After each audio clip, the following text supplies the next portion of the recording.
자료를 보지 못했는데 이제 민수기 36장까지 왔습니다. 이제 다음 시간부터는 신명기로 이제 넘어와서 이제 신명기 말씀을 계속 이어가려고 합니다. 이제 오늘 설교 제목은 어떤 일이 일어날 것인가. 오늘 본문 내용 속에서 아무리 봐도 이 제목이 나올 것 같지 않은 그런 내용인데, 한번 오늘 말씀을 통해서 여러분들이 잘 집중해서 들으면서 이 말씀을 통해서 또 함께 은혜 받는 시간을 가졌으면 좋겠습니다. 여러분, 우리 삶에 주어진 것 가운데 하나님으로부터 오지 않은 것이 있나요? 자, 여러분에게 오늘 말씀을 시작하면서 던지는 질문이 이것입니다. 하나님으로부터 오지 않은 것들, 내 스스로가 자생적으로 내 삶에 채워져 있다라고 생각하는 것들, 여러분들이 생각해 볼 때 그런 것들이 있는지요? 우리가 성경을 들여다보면 깨닫는 것, 또 우리의 삶 속에서 깨달아지는 것은 말 그대로 모든 것이 하나님이 주신 은혜다 해서 저는 이렇게 생각합니다. 우리의 삶을 은혜로 보게 되면은 우리 삶에 주어진 것 어느 것 하나도 당연한 것은 없습니다. 우리가 당연하다라고 생각할 때 그 가치를 떨어뜨리잖아요. 스스로 가치를 떨어뜨리고 또 때로는 그 가치를 무시하고 당연한 것이 없다라고 하는 것이죠. 성경 두 곳을 한번 들여다보면 고린도전서 7장 17절 신약 성경의 내용에 보면 여기 오직 주께서 나눠 주신 대로라고 하는 표현이 있습니다. 각 사람에게 나눠 주신 바가 있다는 거죠. 참 이 표현이 굉장히 은혜롭지 않습니까? 나눠 주시는 것들이 우리 각 사람에게 나눠 주시는 것들이 동일하지는 않지만 그러나 우리 각자가 하나님으로부터 받은 것이 우리 주님으로부터 받은 것이 있다는 거죠. 또 하나의 성경 레위기 25장에 보면은 토지는 다 내 것이다 라고 하는 말씀을 합니다. 하나님의 것 안에서 우리가 거류민으로 동거하는 자로서 나와 함께 있느니라 이렇게 말씀을 하잖아요. 그러니까 우리는 지나가는 나그네와 같은 존재, 잠시 동안 함께 머물러서 같이 살아가고 있는 거죠. 주님과 함께. 우리가 이렇게 생각해 보면 오늘 성경으로 돌아와서 이 전제 속에서 민수기 27장으로 가보면 여러분 나중에 살펴보면 아시겠지만은 오늘 이 36장의 내용과 동일한 내용이 나옵니다.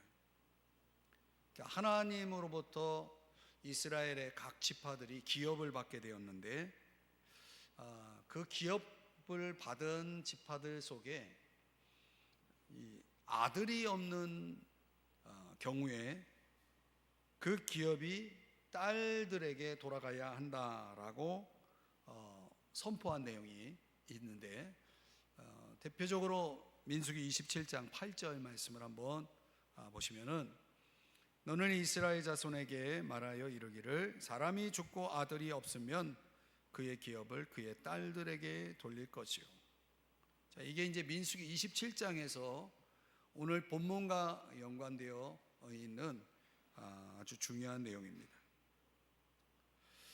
예를 들어서 이제 기업이 이제 그 유산이 각 지파에게 주어진 그 땅이 후손들에게 계속 그 기업이 이어가야 되는데 그 기업 유산은 아들을 통해서 전달이 된단 말이죠. 그런데 아들이 없는 가정의 경우에 그걸 딸들에게 돌려야 된다라고 하는 재산 양도 문제를 앞서 슬로보앗의 딸들이 모세에게 그 가정의 상황을 율법에 명시되지 않은 그 가정의 상황을 문제를 제기해서 우리 딸들에게도 기업이 주어질 수 있게 해달라라고 하는 요청을 해서 결국 그 결과로 오늘 조금 전에 읽었던 그 본문대로 결론이 난 것입니다. 그런데요, 여기서부터 이제 오늘 설교 제목과 맥락을 같이 해서 여러분들이 여기서 한 가지 생각해야 될 문제가 있습니다. 그 슬로보아 딸들이 아들이 아닌 딸들에게도 아들이 없는 가정에 재산 양도가 가능하도록 이제 법이 제정이 되었습니다. 선언이 됐어요. 근데 그 므낫세 지파 슬로보아스의 자손 가운데 자손이 여러 있지 않겠습니까? 그 일부가 가만히 생각을 해보니까요, 각각의 지파들이 하나님으로부터 받은 그 기업이 그 후손들에게 계속 이어져 가는데 문제가 있다는 것을 발견합니다. 곰곰이 생각해 보니까 만약에 그 딸들이 다른 지파 남자를 만나서 결혼을 했어요. 그 딸들이 아버지로부터 받은 기업이 다른 지파의 남자에게 결혼을 할 경우에 그럼 그 기업은 어떻게 되는 거죠? 이 슬로보아 자손의 일부 사람들이 고민에 빠진 거죠.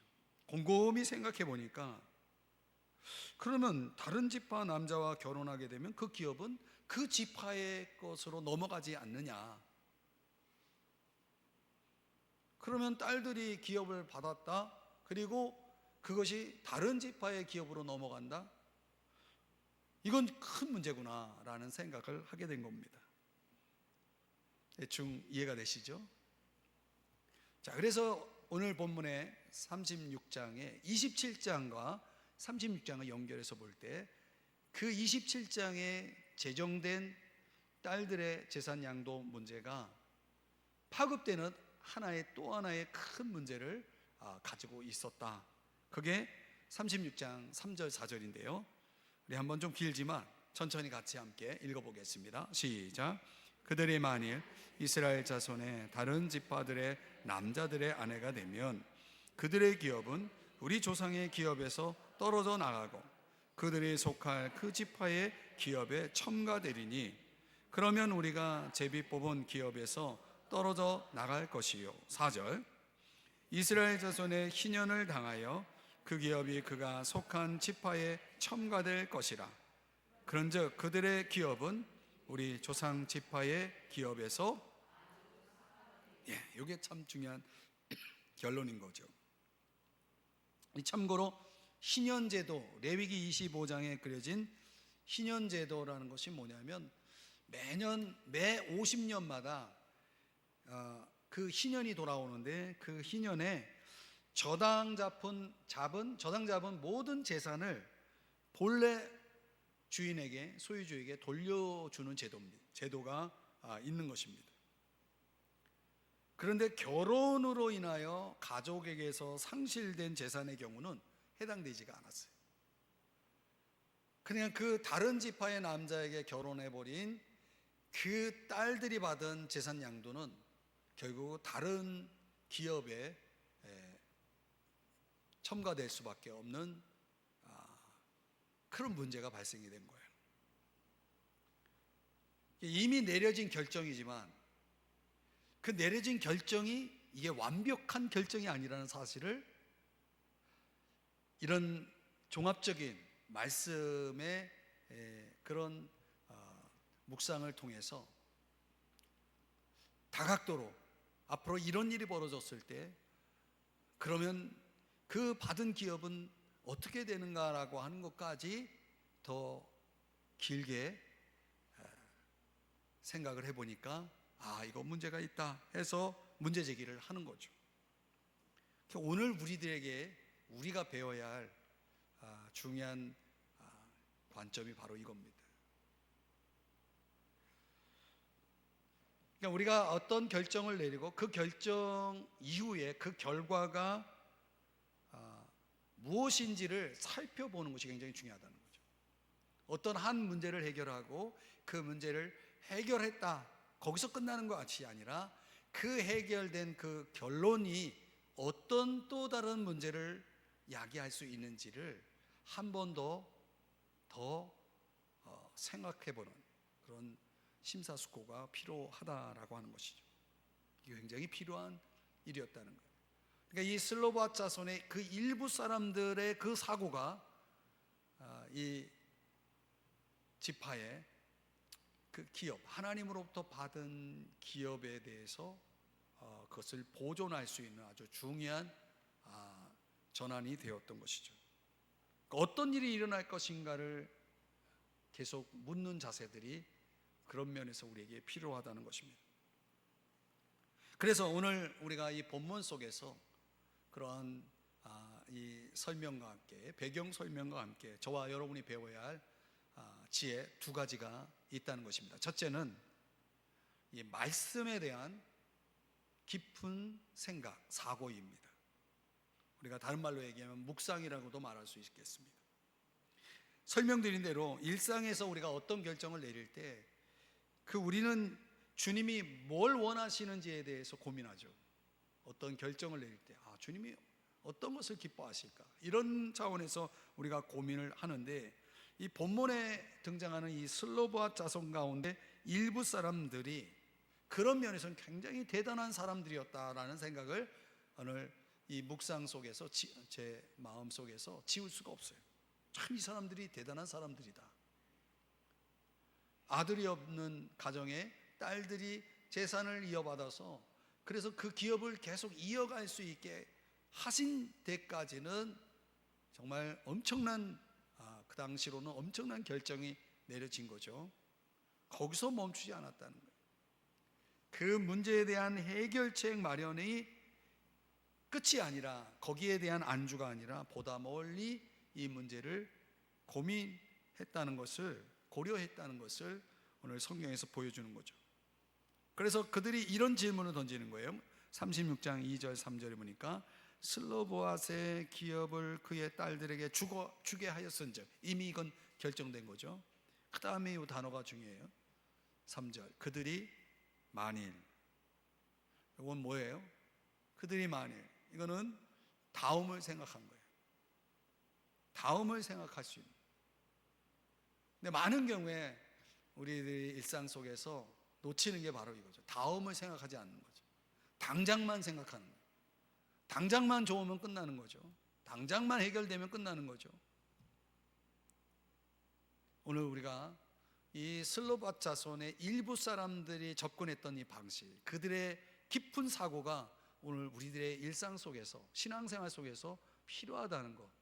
그래서 우리의 어떤 결정이 나아가 좀 거시적인 안목에서 들여다볼 때 그것이 아주 큰 문제를 안고 있을 수도 있다.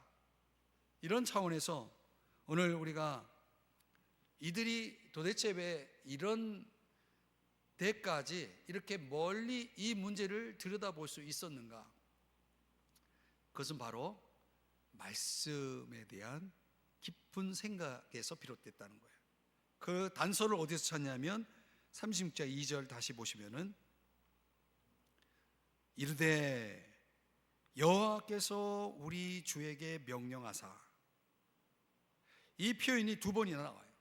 또 우리 주에게 명령하사. 그러니까 이 사람들, 그 몇 사람, 이름은 밝히고 있지 않지만 슬로바 자손의 그 일부 사람들, 그들은 지금 주의 종 모세를 통해서 자기들에게 주신 말씀을 계속 깊이 생각해 보고 있었다는 거예요. 이 깊이 있는 사고, 하나님이 내게 주신 말씀이 있는데 그 말씀을 가지고 거듭거듭 깊이 사고하고 있는 이 모습, 오늘 우리에게 필요하지 않을까요? 여러분에게 한번 소개한 바가 있는 책인데, 한병철 제독 철학자죠. 서사의 위기라고 하는 책에서 그가 지적하고 있는 부분이 이겁니다. 오늘날의 현대인들은 이 상업과 소비로 너무 물들어 있다는 거죠. 상업과 소비라는 것을 어떤 루트에서 찾아내냐면 정보죠, 정보. 온통 사람들의 관심이 어디 있냐면 스마트 정보에 가 있다는 거죠. 내가 얻고자 하는, 내가 구하고자 하는, 내가 갖고자 하는 모든 것들이 그 상업 소비가 뭐에 몰려들고 있는 겁니까? 스마트 정보에 몰려 있는 거죠. 그러니까 사람들이 어떤 것을 생각하지 않는 이유는 뭐냐면 그 수많은 정보가 우리가 가지고 있는 스마트폰이라고 하는 하나의 도구에서 다 나오기 때문에. 옛날에는 그랬던 거 아닙니까? 도서관에 달려가 가지고 관련된 책들을 다 끄집어내 가지고 그 안에서 그 자료들을, 정보들을 얻기 찾기 위해서 얼마나 많은 시간을 들여야 했습니까? 지금은 뭐 하나 키워드만 딱 집어넣으면 내가 궁금해하는 모든 정보들이 쏟아져 나와요. 그래서 사람들이 이런 것에 익숙해 있음으로 인해서 뭘 잃어버렸습니까? 그 편리함과 그 스피드, 이 속도라고 하는 차원에서는 이보다 더 좋을 수는 없죠. 오늘날 이런 목회자들이나 이런 하나님의 사역들을 하는 사람들이 이제는 편리성을 따져가면서 설교 준비도 그냥 챗 GPT로 이렇게 키워드 가지고 설교 준비한다고 하잖아요. 그러니까 일주일 내내 말씀을 가지고 씨름하고 묵상하고 기도하고 막 진짜 해산의 고통을 하듯이 그렇게 설교를 짜내는 이런 진통이 이제 오늘날 많은 목회자들에게 사라지고 있다는 것은 이 스마트 정보에 익숙해져가는 우리 현대인들의 모습과 다르지 않은 거죠. 저는 이게 굉장히 위험하다고 보는데 그 한명철 제독 철학자가 그걸 지적하고 있는 거예요. 그 스마트 정보가 뺏어간 거기에 지배당하는 사람들이 세 가지가 죽어간다는 거예요. 생각이 죽고, 느낌이 죽고, 감정이 죽어간다는 거예요. 저는 그 책이 짧은 책이지만은 그 안에서 가장 강렬하게 그 대목을 주목해 봤어요. 야, 이거는 정말 이 현실에 대한 전곡을 찌르는, 현대인들의 문제가 뭐 어디에 있는지를 보여주는 아주 중요한 부분이구나. 사고가 없고 생각이 없는 존재는 죽은 존재 아닙니까? 죽어 있는 것과 같지 않습니까? 그러니까 어떤 문제를 아주 단순하게만 대하는 거죠. 생각 없이도 살아갈 수 있는 시대가 된 거죠. 고민하지 않아도 모든 걸 다 거기다 물어보는 거죠. 그렇게 사는 것이 편리할지는 모르지만 그렇게 사는 것은 매우 영적으로 보면, 신앙적으로 보면 바보가 되는 거죠. 기업을 물려받은 여자들이 누구와 결혼하는가에 따라서 그 기업의 미래가 결정된다는 사실을 그 누구도, 심지어 모세조차도 고민하지 않았다는 거죠.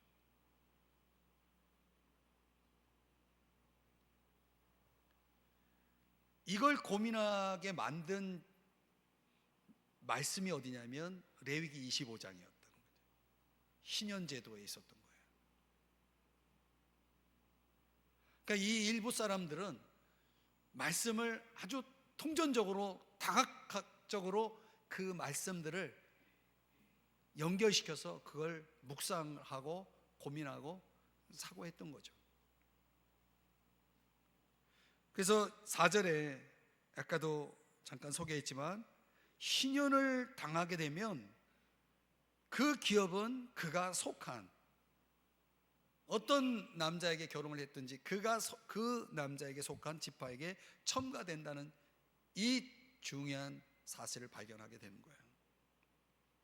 자칫 희년제도에 의해서 다른 지파로 그 기업을 잃어버릴 그런 삭감될 그런 이 위기 속에서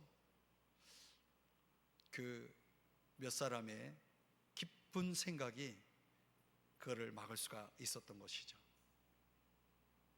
사랑하는 여러분, 우리가 하나님 말씀에 의해서 이 결정이, 우리가 어떤 결정을 내렸을 때 이 결정이 앞으로 어떤 일이 일어날 것인지를 우리가 깊이 생각하는 자세, 정말 중요하지 않겠습니까? 말씀 안에서 우리 삶에 대해서, 우리 미래에 대해서 일어날 수 있는 일들을 깊이 사고하는 이 묵상력이 오늘날 하나님의 뜻 안에서 진중한 자세로 살아가고자 하는 사람들에게 반드시 갖추어야 될 능력인 것을 여러분 깨달으시기를 바랍니다. 그러니까 우리가 하나님의 뜻을 알고자 할 때 우리가 사용할 수 있는 세 가지 은총의 수단이 있잖아요. 하나는 말씀이고, 또 하나는 성령이고, 세 번째는 환경이잖아요. 그러니까 우리가 이 세 가지를 다 동원해서 사고할 수 있는 사람이 되어야 되는 거죠. 하나님의 말씀을 보다 더 통전적으로 어느 한 부분, 내가 관심 있는 부분만 보는 게 아니라 이렇게 슬로바 자손의 일부 사람들처럼 그 말씀 폭넓은 그 율법 전체 속에서 이 문제를 들여다보고 있었다라고 하는 것은 얼마나 귀한 사람들입니까? 그렇죠? 그런 차원에서 우리도 하나님 말씀에 대한 보다 더 넓은 시각을 가질 필요가 있는 거죠. 이해, 그 지식이 필요하다는 거예요. 그래서 여러분, 성서대학과 같은 그런 성역 공부를 여러분들이 필요로 해야 하는 이유가 그거죠. 여러분이 알고 있는 그 지식 안에서 여러분이 살아가는 데 있어서 여러분들에게 꼭 필요한 말씀이 다 주어져 있지는 않기 때문에, 여러분들이 모르고 있던 것들을, 여러분들이 보다 더 확실히 알 수 있는 것들을 알아감으로 인해서 여러분의 영적 지경도 깊이도 달라질 수가 있는 것입니다. 그러므로 하나님 말씀을 사용할 수 있는 사람이 되어야 되는 거죠. 또 하나, 성령이 주시는 확신, 이 성령의 역사, 제가 주일에는 이걸 강조를 했죠. 성령을 강조했는데, 성령으로 나신 분 바로 예수 그리스도께서 우리에게 모범이 되사 우리로 하여금 성령으로 나게 하고 또 성령으로 충만한 신앙생활을 해나가야 한다. 그럴 때 성령이 우리 마음 가운데 이끄시는 성령을 통한 인도하심에 우리가 민감하게 반응할 수 있고 그것을 따를 수가 있는 것이죠. 거기에 하나님이 섭리하시는 환경들 속에서도 우리는 얼마든지 주님의 음성을 들을 수 있고 뜻을 깨달을 수가 있는 것입니다. 그러니까 이 보네포라고 하는 신학자가 말한 거지만, 가장 현명한 제자의 길은 오직 하나님 말씀 곁에 머무는 것이다 그랬어요. 저는 이 슬로바 자손의 일부 사람들을 주목해 본 이유가 바로 여기 있는 거예요. 그들이 말씀에 오래 머물고 있었기 때문에 이 문제를 지금 찾아낼 수 있었고 해결할 수 있었다라는 것입니다.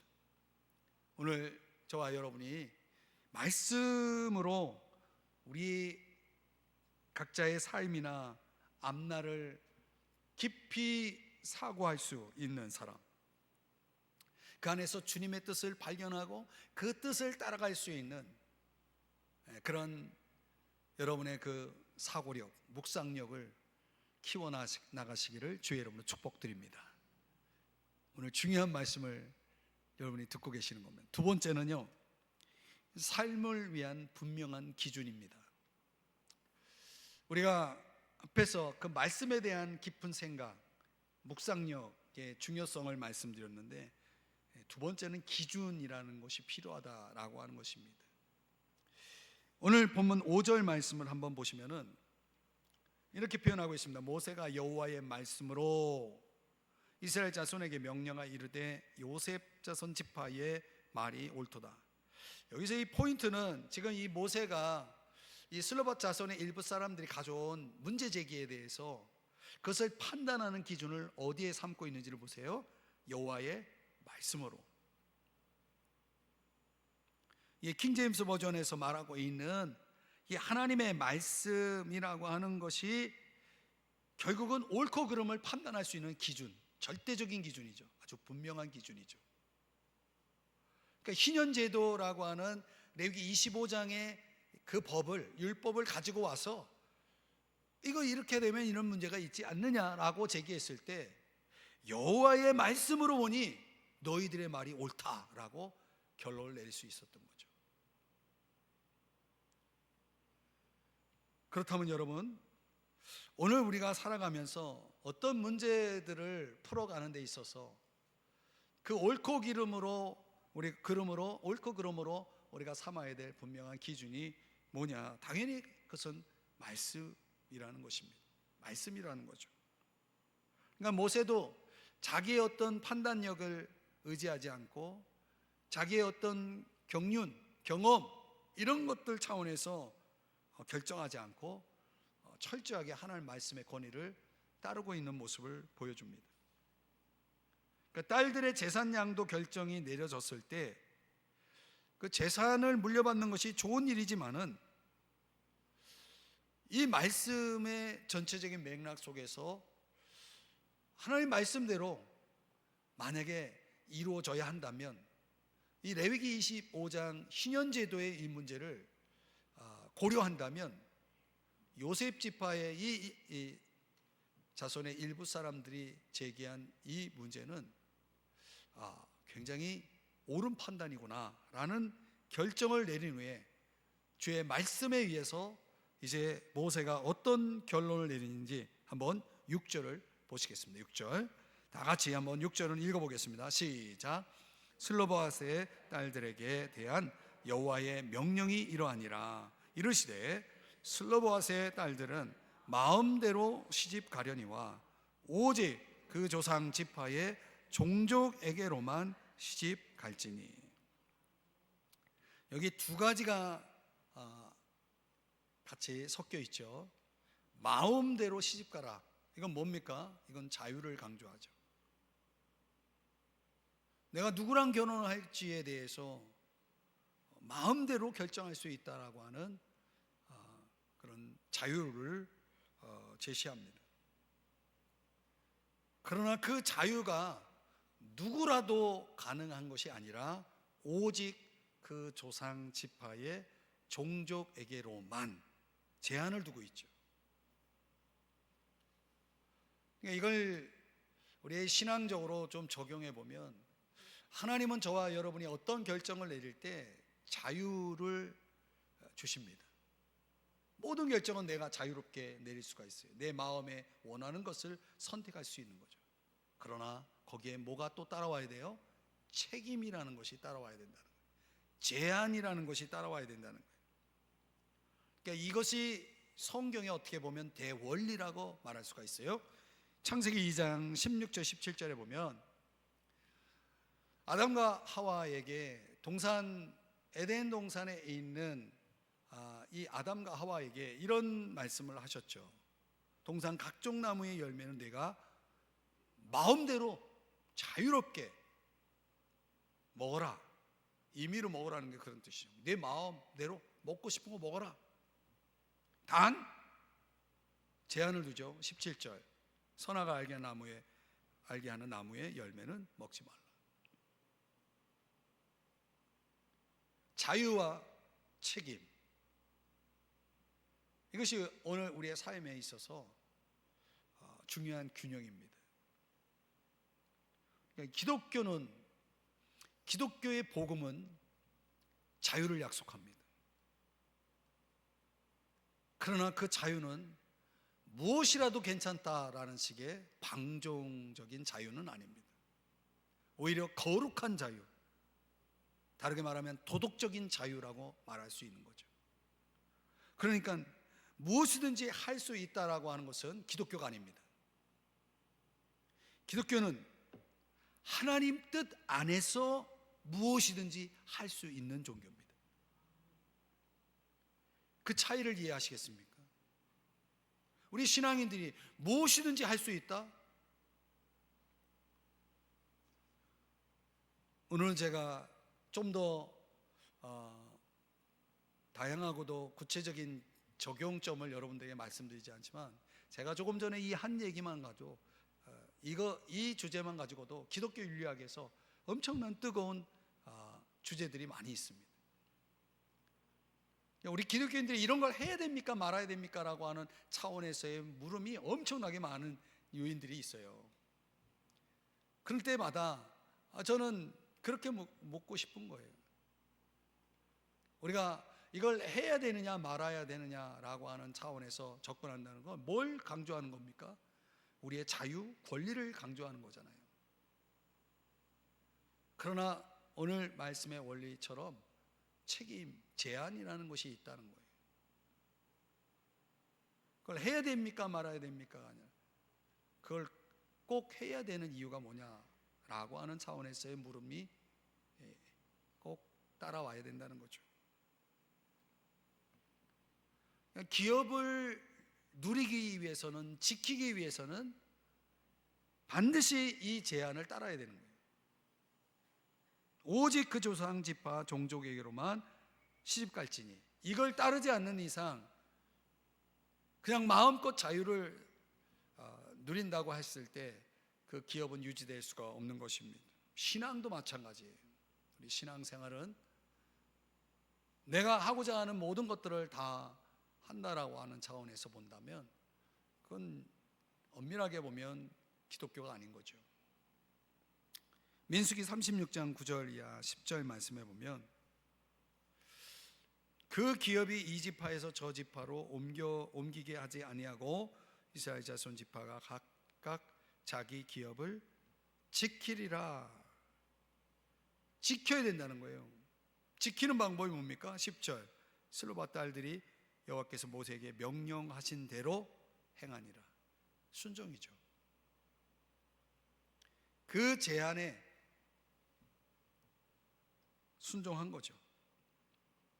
기업을 지키는 유일한 방법은 뭡니까? 명령하신 대로 행하는 거예요. 하나님이 우리에게 주신 은혜들이 있잖아요. 그 은혜를 지켜가는 우리의 삶의 비결이 뭡니까? 우리가 명령하신 대로 사는 것입니다. 주의 말씀대로 사는 거죠. 이 10절, 11절에 이어지는 내용의 말씀에 의하면 슬로바스의 딸들은 기업 보존을 위해서 이 명령을 따르게 됩니다. 결국은 해피엔딩이 되는 거죠. 하나님은 기업의 주인이시잖아요. 주고 안 주고는 그분의 결정이고 선택이잖아요.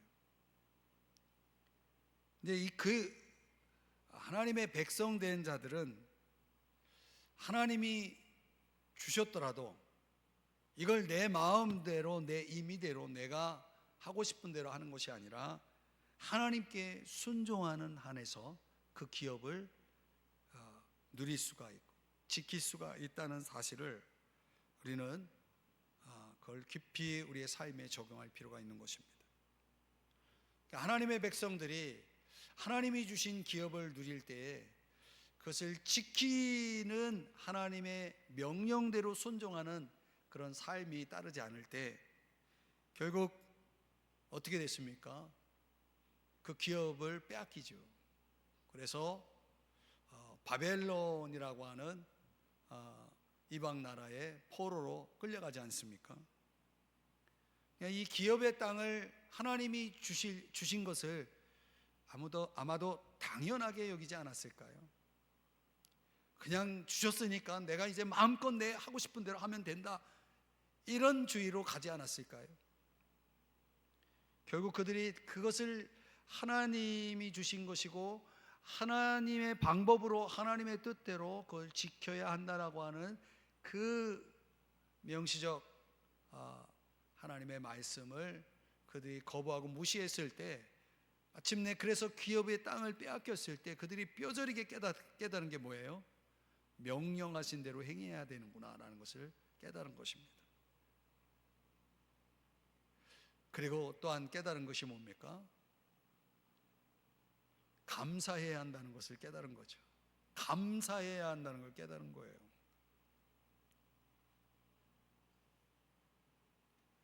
서론에서 말씀드렸죠. 당연한 것은 아무것도 없다.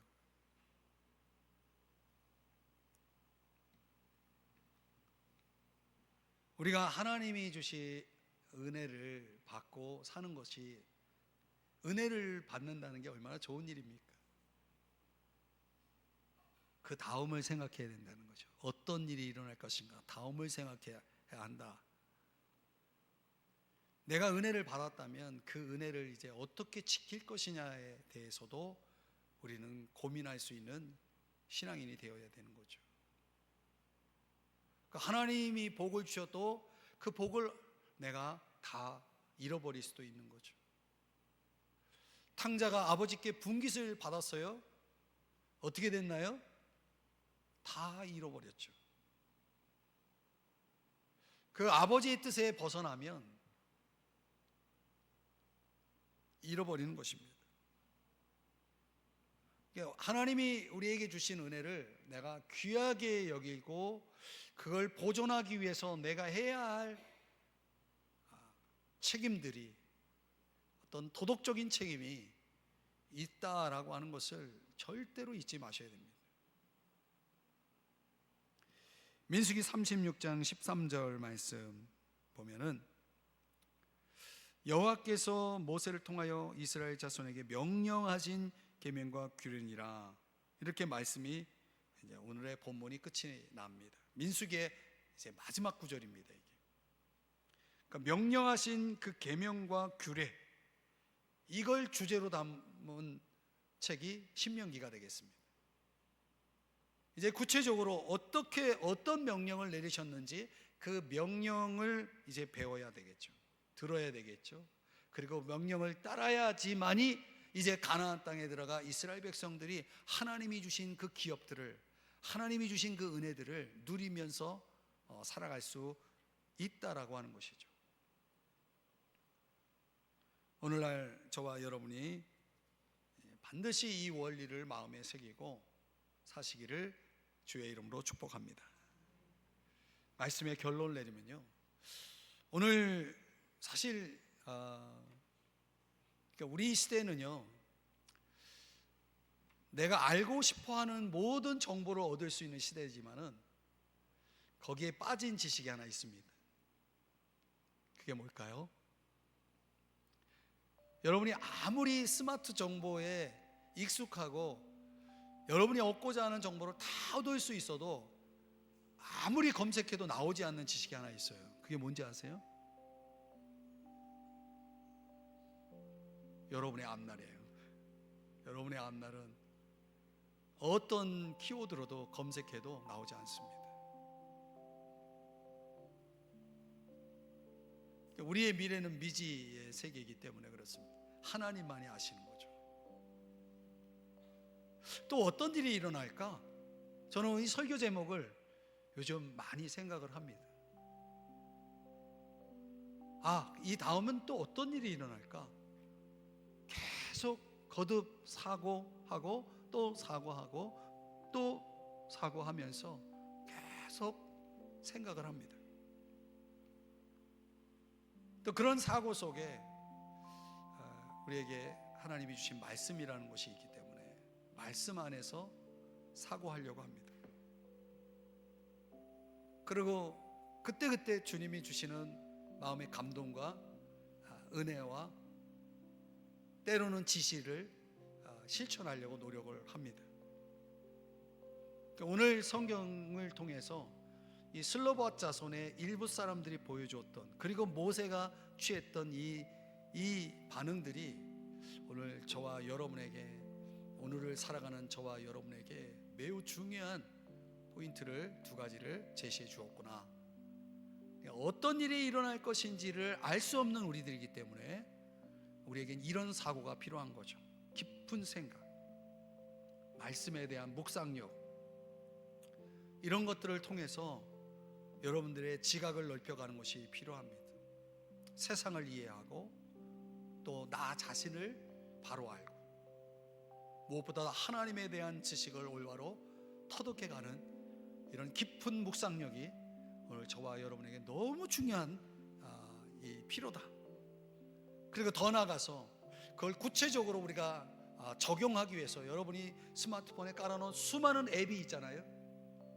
어떤 앱들을 사용할 때 내가 어떤 필요를 채울 수 있다는 거 여러분 다 알고 수많은 앱들을 사용하는데 사실 그 어떤 것보다도 가장 중요한 앱은 말씀에 대한 예비죠.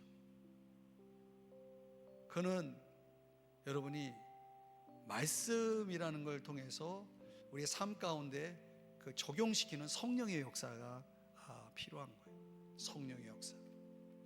그래서 그 성령이 주시는 레마, 깨달음을 통해서 그걸 어떻게 적용해야 할지까지 진리 가운데 우리를 인도하시는 성령의 도움 속에서 우리가 삶의 분명한 기준을 삼아 우리의 말씀을 실천해 나갈 수 있는 데까지, 그랬을 때 하나님이 우리에게 주신 기업을 우리가 풍성하게 차고 넘치도록 누릴 수 있다는 사실을 오늘 여러분들이 오늘 본문 속에서 깊이 깨닫고 마음에 적용하시고 실천하시기를 축복합니다.